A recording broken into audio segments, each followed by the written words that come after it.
As you might have seen in the brochure, that the topic of my talk is quite contradictory in nature, extending the senses and restraining the senses at the same time.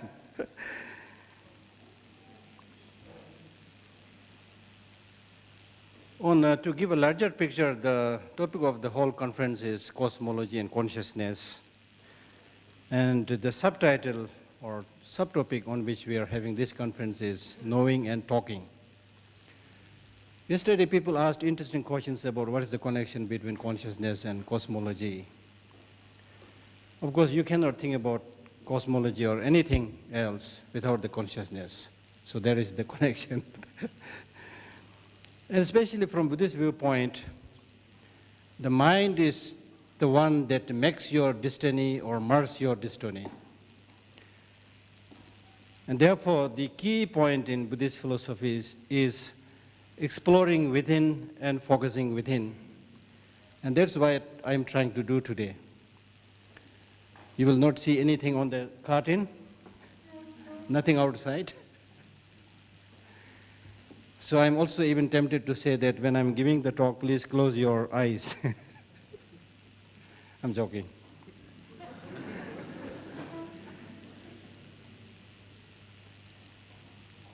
I'm reminded of an encounter between a Buddhist monk by the name Malukya, who was at one point of the time meditating in his own heart.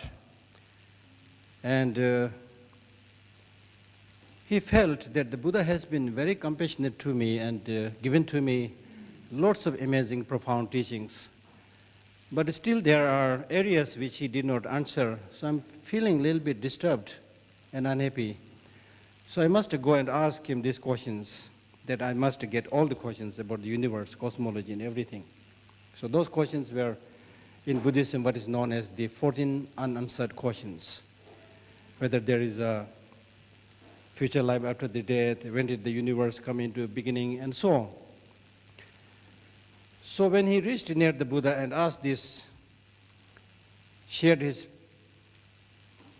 confusion, the Buddha said, "Who told you to become my student? When did I say that I have all the answers?"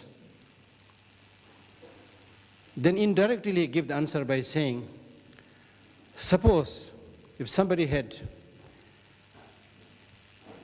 shot you and you're hit by an arrow, the arrow came from some direction about which you have no idea, whether it's from east, west, whatever.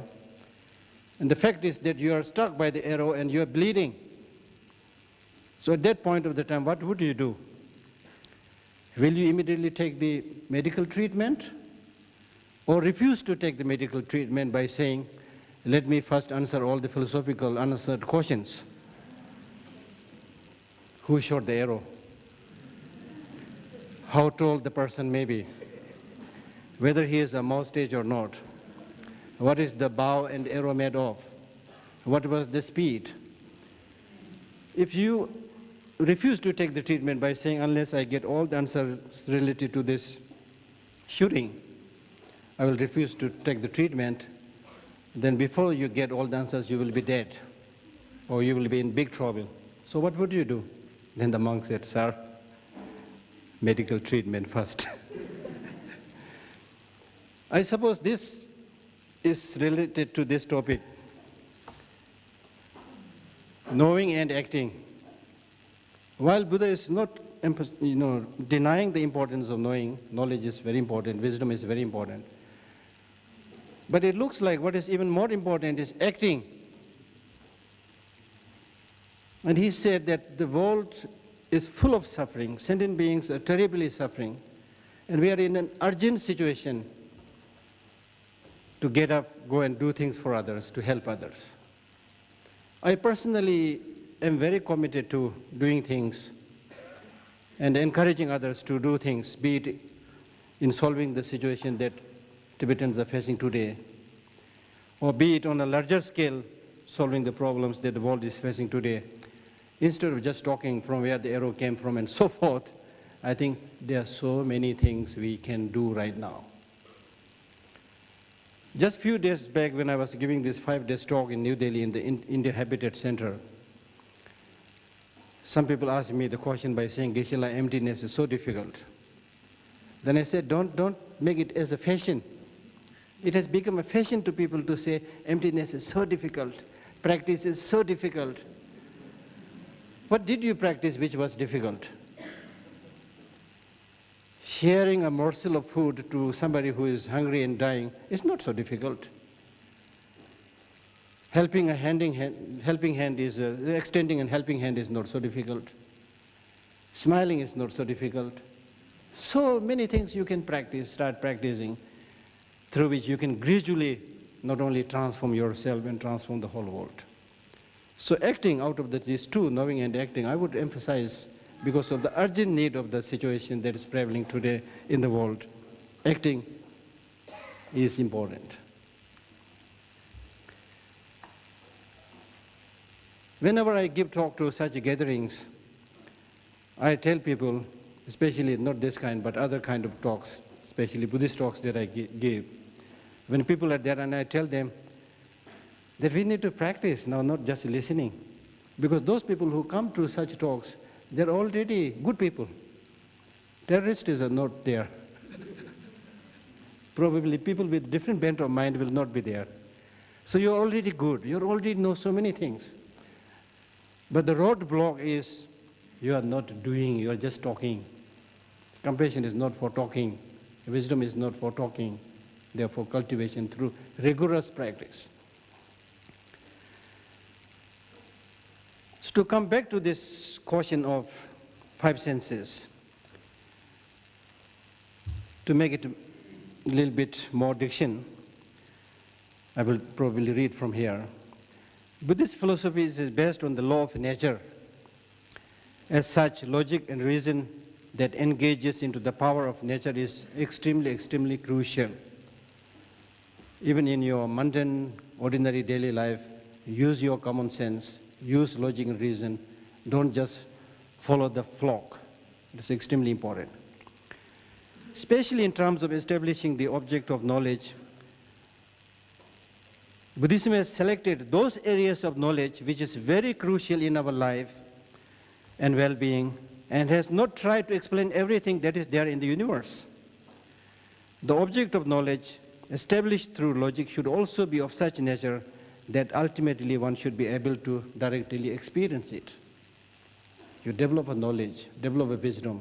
The knowledge and wisdom that you have developed should be so strong that it will, as I said during the introductory talk, that it will color your emotion, it will move your whole being. And it's that emotion in the form of loving kindness and compassion which moves you do things for others. So we're not just talking about any kind of information. Explanation about the 5 senses come mainly in the text is composed by Asanga, the pioneer of the mind-only school, and his follower Vasubandhu. They in turn rely their source in a very famous text called Chedashinzu Chemo. Who is the author of this text is not very clear. Some say that it is authored by 500 Arhats, which is a major treatise giving elaborate explanation of the manifest knowledge. With regard to the explanation of the senses, the higher Buddhist schools do not differ much from what has been explained in the Abhidharma.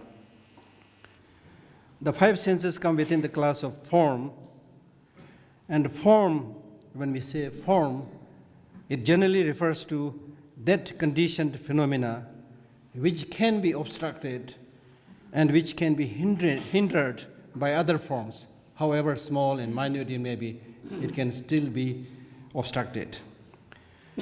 So these senses are classified as internal forms and are necessarily be understood by the mental consciousness. It can be classified as eye sense, nose sense, ear sense, tongue sense, body sense, and so forth. But this, in Buddhism, the eye sense and so forth does not refer to any grosser physical organ. It is not the retina, or it is not the rod and cone, it's not the cochlea, nothing of that sort. It clearly says there is a drawing which is similar to those scientific findings in drawings, very similar. But in the end of the day, it says the sense power is extremely subtle particle, which is completely luminous. And in some text, it goes to the extent of saying that this very subtle sense even probably travels with the mind to the next life. Probably there is a link with this statement and the statement that we find when we explain the intermediate state being, where we say the intermediate state being is a being which is a very subtle physical form, but which has all the sense faculties intact. Probably there is a connection there. It's an interesting area to focus. Then another interesting focus, which is not so clearly found in many other texts, is this mention that in the case of this no sense, it is in the nature of water.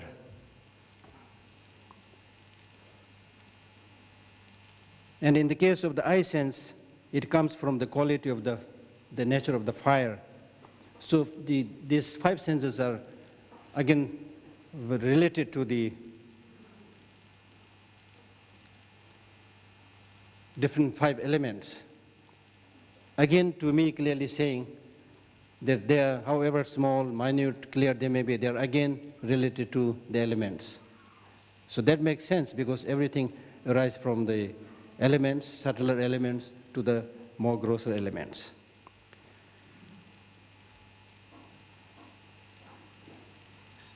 So these sense organs do not refer to the gross external organ, but to the actual physical mechanism of perception. That's why it is called the one which controls the different sense consciousnesses, the controller, or the one which has the power. It is the mechanism which makes the different senses perceive in the form of different consciousnesses. The mind organ or mind sense, of course, there is a debate in the tradition as to just what physical structure there is.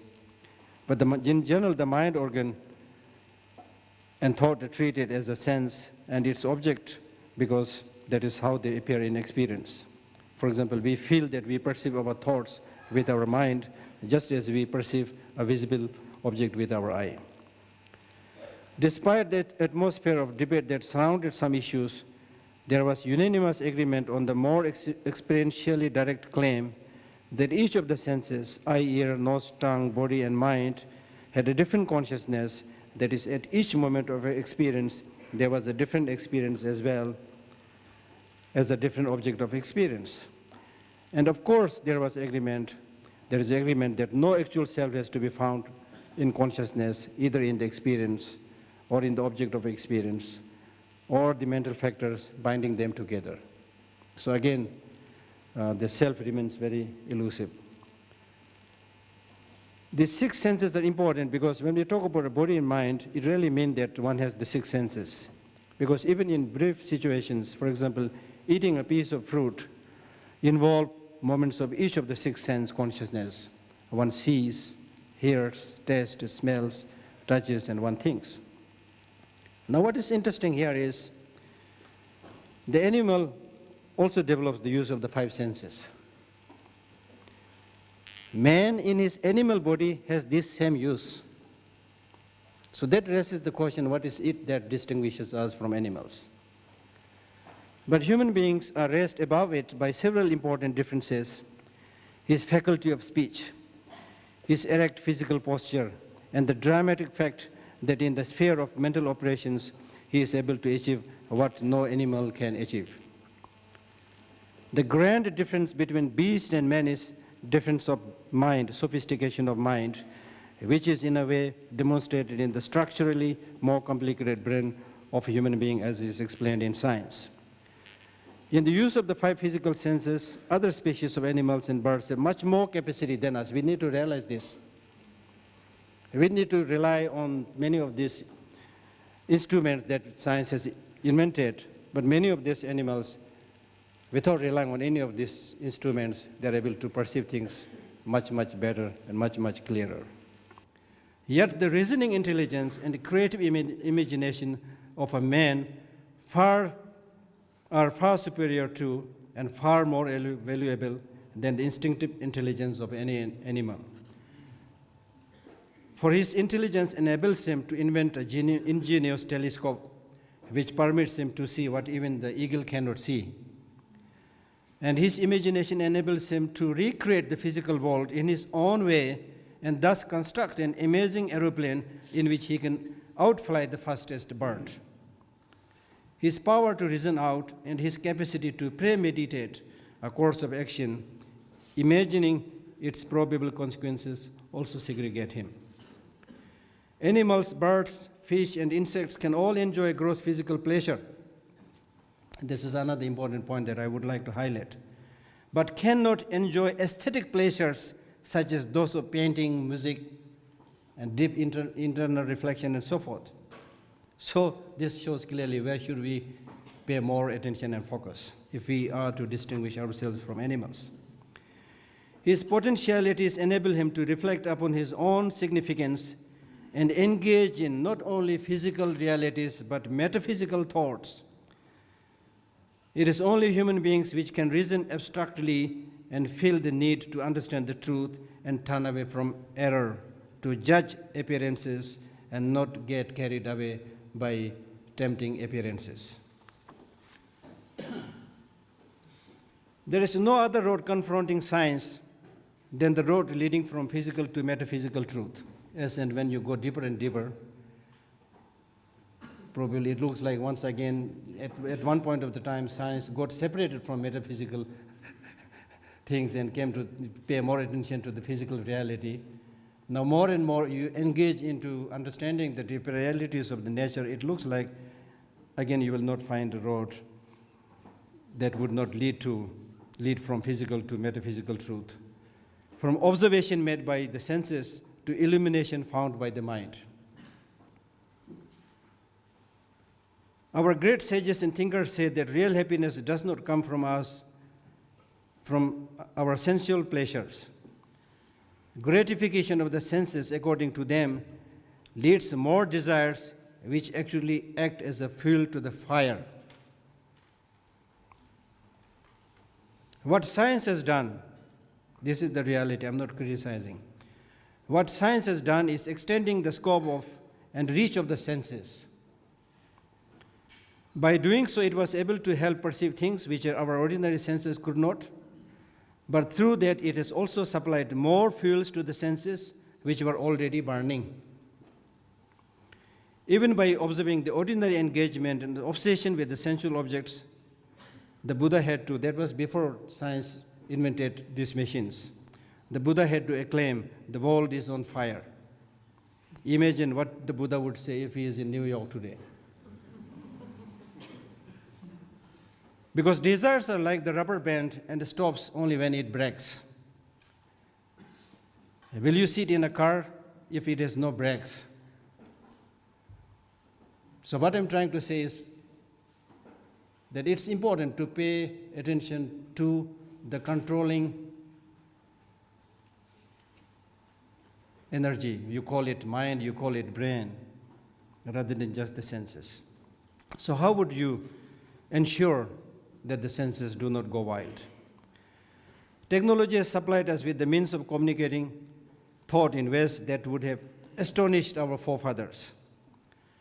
But it has given little attention to supplying us with ways of cultivating intuitive thought.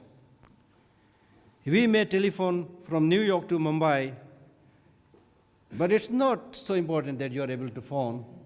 But what is important is the value of what we say is the real test of our progress. Yes, science and technology has extended the power of our senses to see things that our ordinary unaided senses cannot. But what really matters is not what and how far we can perceive by our senses, but what we perceive. The problem with us, this has been touched earlier, that despite our trying our best, we remain as we are. We are conditioned, whatever you want to call it. Because the problem is, we normally see what we want to see, not what we should be hearing. Normally hear what we want to hear, not what we should be hearing. Now, who would tell us what we should see, what we should do? And that, I would say, is related to the elimination of suffering and acquiring of happiness. This reminds me of what Dignaga, the great Buddhist epistemologist, mentions in his Parmanavartika while talking about Buddha's omniscient mind. He says, Buddha is called omniscient, not because he has seen everything, although we say he is omniscient, which means he has seen everything. But the main reason why he is called omniscient is not because he has seen everything, but because he has seen what must be seen. He knows what must be adopted, and he knows what must be discarded. And in a more sarcastic way, he makes the remark by saying, if simply seeing something far off is really important, then you better invite eagle and have him as your teacher, because the eagles are able to see far off things than the human beings can do. Even if seeking happiness is a natural human instinct, the moot point is what makes one happy? Self-indulgence? Use your common sense. Or transcending sensual desires and finding fulfillment in rising to a higher spiritual plane and bringing happiness to others.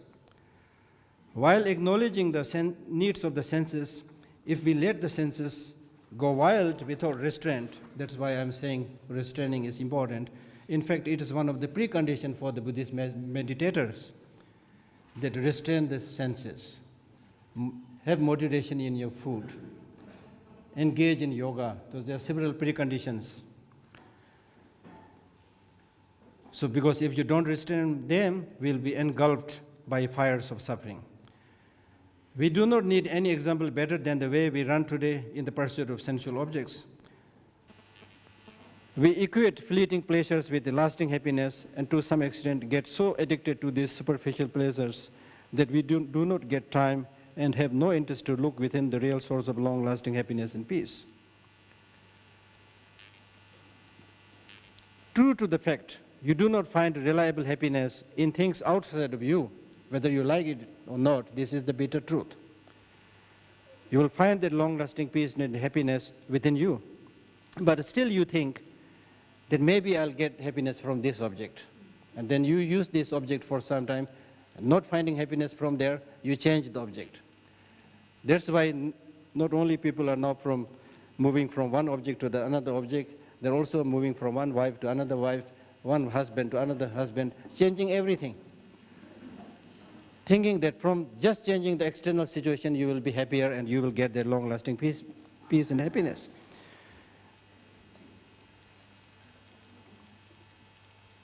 So keep on changing things without changing yourself, and you end up running the whole life like Angulimala. I'm sure you know the story of Angulimala. He was a murderer, and he killed, I think, 99 people, and looking for the last one.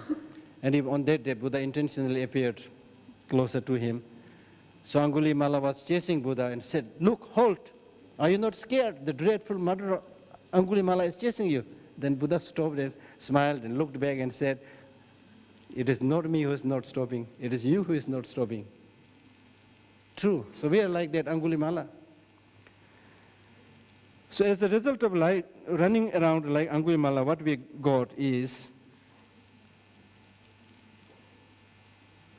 that we are now in a quagmire of problems and frustrations known to us today as stress, loneliness, depression, low self-confidence, low self-esteem, and the list is long.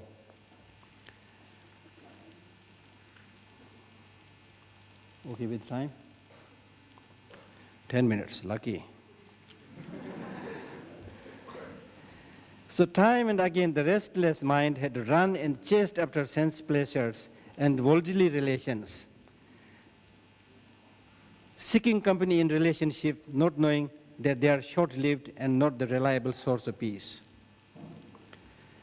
We have been forced to abandon all these so-called external material facilities in all of our previous lives, and we'll have to abandon them in this life as well. This is again another bitter truth. So it's important that we immerse ourselves in meditation of the primordial awareness or the luminous nature of the mind and the ultimate reality of all phenomena, the universal truth. And transform the mind to help us tread the correct path to happiness. We know through our own experience and also through scientific findings that when we respond negatively to people and the situations, we set in motion a negative trend in our entire body system. All our emotions are electrochemically charged and intrinsically connected to the endocrine, nervous, and immune system through our thoughts and feelings. I always tell people, your principal is not your boss. Your prime minister is not your boss.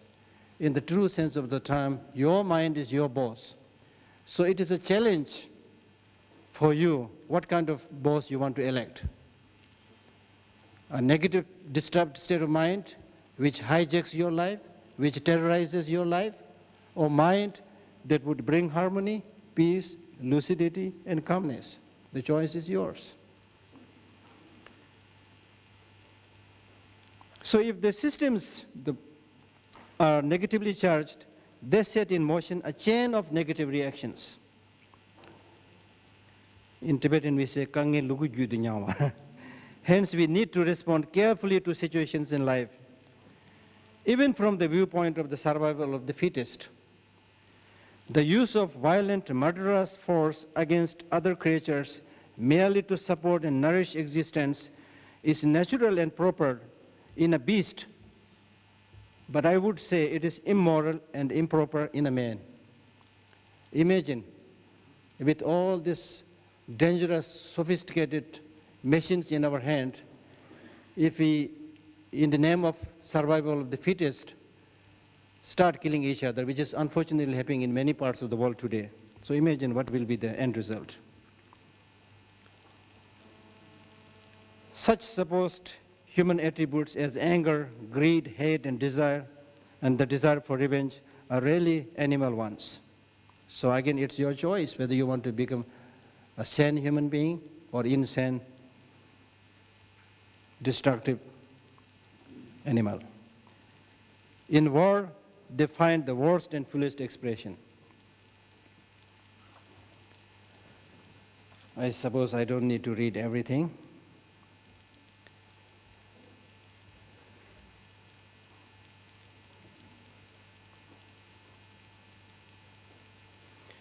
So the issue is whether we are losing our human qualities through over-dependence on techno-intelligence. There's another very worrisome point, because during the discussion this morning it was discussed.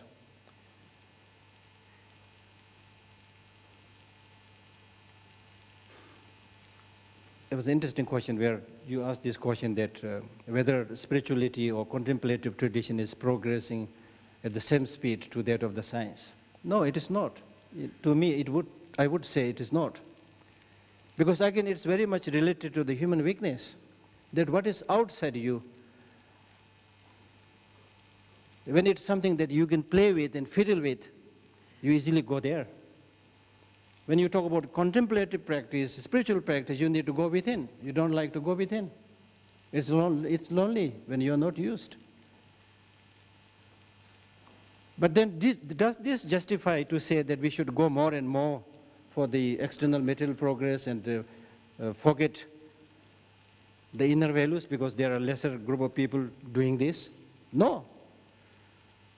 Because it's like saying an innocent child who wants to, because of his age and immaturity, wants to play with the toys, then is it justifiable to say that, okay, now the rest of your life you play with the toys? The child plays with the toys for a short time, then as and when he grows up, okay, now this is not your time. Be mature, do something positive, something greater. So if we let ourselves completely controlled by the technology, because unfortunate part is the science, technology comes from science. Science has many valuable things to share, but majority of the people have no idea about this latest good findings of the science, but what they have access to is technology, which impinges their life in each and every part. So therefore, when you have the technology in your hand, we have a Tibetan saying which says, "Puchung tagu le kyamado." That means it's really like a child letting him fly a rocket. It's very dangerous. So that is, I think, quite bothersome. So the issue is whether we are losing our human qualities through over-dependence on techno-intelligence. Professor Warwick points out, it's interesting, he points out that almost all our activities will take place within a machine-augmented world in the next decade. It very looks like that. And the only way we can fully participate in such a reality will be by developing a symbiotic relationship with the machine through implants and wearable prostheses, which we are doing.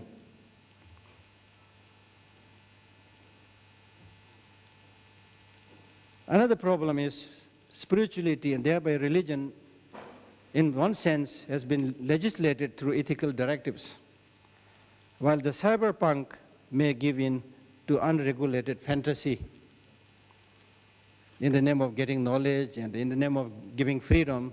People allowed to do everything, and God knows what will be the end result. I'm only talking about the risk. I'm not saying that these are all useless. So let me conclude, because before the president says stop, I should better stop. So most of us have conditioned ourselves to think of man as the pinnacle of evolution, the large size to which the brain has evolved in the human being, and the formation and shape of the cerebral cortex are superficially observable. But even then, the quintessential humanness of this mystery called man is yet to be revealed. Perhaps the closest we have come to putting our finger on what marks man out amid the entire kaleidoscope of creation is to have identified the human capacity for self-awareness.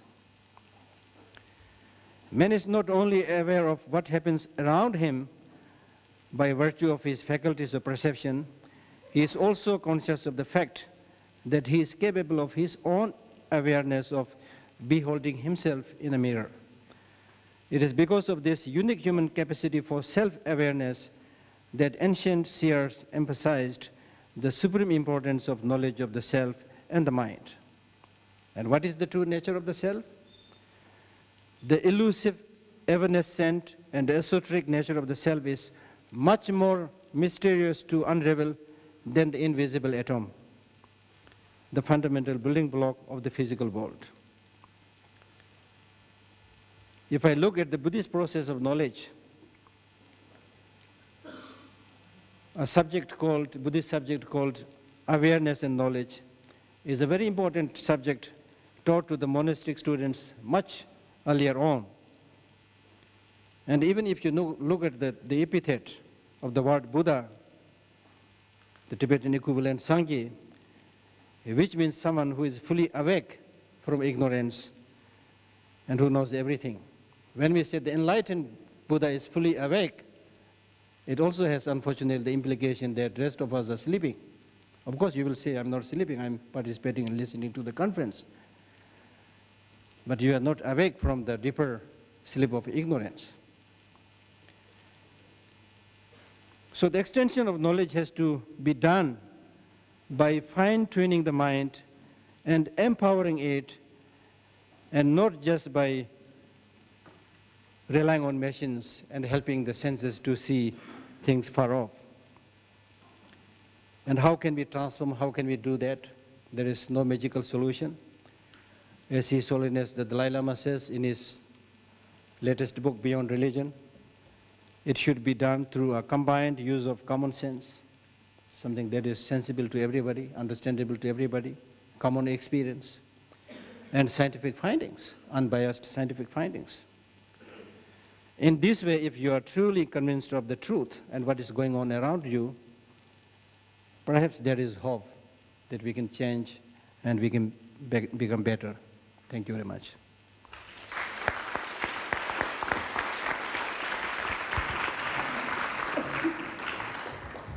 Thank you, Geshe Lhakdor, for shedding light on your subject while remaining personally quite mysterious.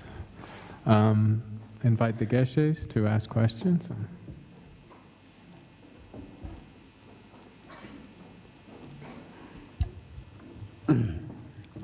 Ani tanda gengi kono songala ni maraso daje temba gichi ani shija da yuji ni zu kande ji na da ani shigowa de kechimbo shujires da shiba le ani lalen tare de kechimbo shujires na songyures ro ti maraso ngni demba re da digon ma shi danzo ge ni lalen ta yon digon ani chi nima chi sena mundu chi maraso gange gichi semna ha koya jila 아니 미 송보지도 셈바 송보지고를 밀 넣어바지고 말해서도 강강 말어서기 하고 대신 마시래.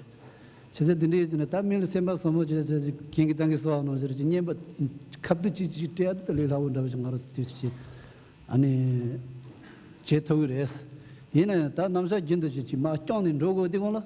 다딘 로 못어 와지로 셈바 송보든 로 못어 와지 쫑줘야지도 아니 차지도 마스나 차선 추는 로게 지로. 다딘 로바데 아니 가르질라더니 중요요래스네. The question is regarding to the practice that we know, but it's difficult to practice. Especially, it's extremely difficult to undertake a sustained practice. So, what is the magic solution? Yes, samjul tadi ko kumdi tera retya, kumdi tera. Pena tanjingi pe chungjung jishare. Ko kumdi di yung wala tangbo suzu semla toba kiye ki lega ji che gu yore. Tat kaga di lamsan che tu gu yomare. Jazan ko jik tangbo le jimba tanga suru chungjung chikle ne cheba ina. Tili tene suzu cheba la samlo jik khor gu yore. Tene lega jik che gu yore.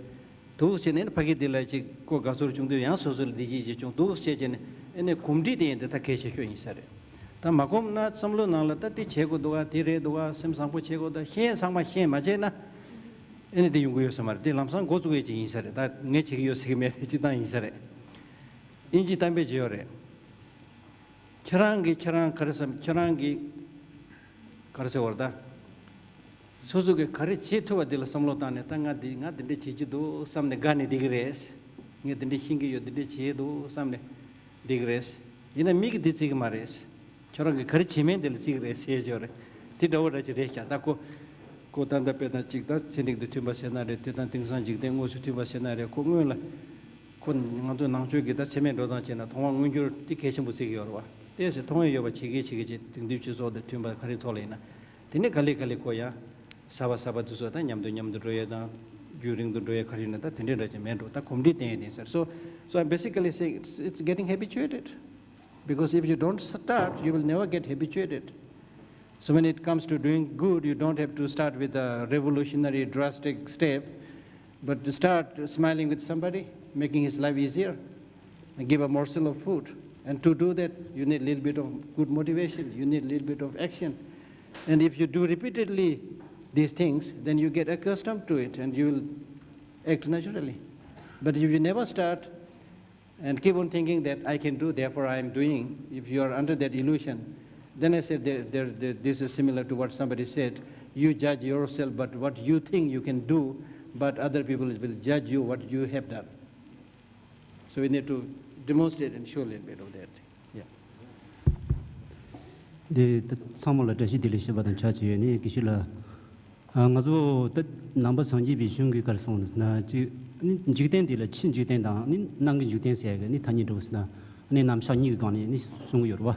Then sometimes I need to tend to be Dutchess and the Tenry Bishonli Nangla, that you Chinji Dengue, any Namsha Yamato, any Nanga Ninjitanga, Chola, did some Machoba down Tindiga, need to Cholando Chichonova.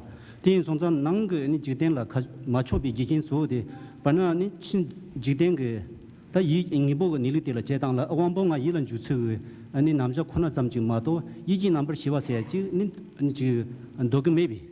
Gijin Tindijila Tenny, Aniji Nangan Jiteng, Anili Zebala, 다 디링 그 총든 듣다고 초급이 아니 인생 딘지지 이나면 나스 안데 렌 지소노 나스 그죠 다딩에 세마체나 통마 누초베 따루 필로소피 따루 다리용도 디도 세니게제 개요 말에 따루 다르기요래 디가블다 the metaphysicals 다 수데게 릭바 망고지 키게요래 두서 나라다 남히세 남기 남히세 두서 차상요래 근데 림베직을 파제 다 코데오토네 히아베나 다디 코주 소주메게 망고히에는 처음도 다의 요게 통의 요게 세자 중에 근데 지간은 로고도 세네 두슬레비사레 세릭디 렙듀다는 따두기다 지금 abstract 세고로만 가죠. 그러나 지금 통해 퇴에 매게 되는 망고히에 대해서 많이자지는 통해 퇴에 수입렙니 제바체 고쪽인데 근데 단도 달레바다 지금 수견을 맞대 배가 넘버 히바세 두서 히에 매바체네 두서 차 인사래. 다이나 딩고망에 속도 찍을 라비에 중 마인 라이프 속도 찍갑래. 뒤도 콘저데 레바게 삼로 당게 요레 셈게 삼로 당게 돌은 망고 저 소소. engede soje chobe kabla ngede shi lan chene ringal good news she yus lai ko cha tunge rokwa chigni chig kharre se ta leba ke samlo tang yina chebar ke medu sem ke samlo tang chebar ke medu susu kujo ta na samlo tang gyuro do do ga silai su do yin do susu gyuro do do ati leba gyuro do ne susu yaku chag yin na sem gyuro do yin do ne susu yaku chag gyuro do do ga se de che re do silai ro so de chi du 지게 단단한 것도 수 펜스 코드를 제시하는 딜랍도 그런 단지 코란게 송송아 여러 상주기 계제데 세리 나온자네 요마레스 이나 데 메베 균생지 중만에 자네 고금도 세기 요마레 데 인지 메지 삼로 당고 계체 뭐 차도 세는데 지 걸로 나송아 대지도 코타 칼리 칼코 단지 망고 히바 나시 코 미미라라 와체리 바스 karlav나 말라나 로 대지도 좀 고고 하고 용데 네 렘베 콘조기 찍다 노세기 레라 만도에게 냠십시에 펜도에게 레라 냠십시에 근데 쇼점보 용도 땡땡 개발 용도 삼거든. So their question was since it does not science does not seem to be speaking about consciousness, so how can we during this kind of conference, how those of us the monks who talk about Buddhist consciousness and importance of inner mind, is it going to make some difference to the scientists in changing their perception or helping them? So that was the question. So I said it will take time, but of course we'll help each other. So if you want to say something. Okay. Mm-hmm. Yeah, I see a challenge here, which is that we have the potential and the model and the inspiration for mindfulness or compassion from the Buddhist tradition, but we also have this institution of science, which includes scientists, but also bureaucracies and governments and so on. And exercising that mindfulness or compassion in the pursuit of the science at the big scale is a challenge, even when some individuals are thinking the right way.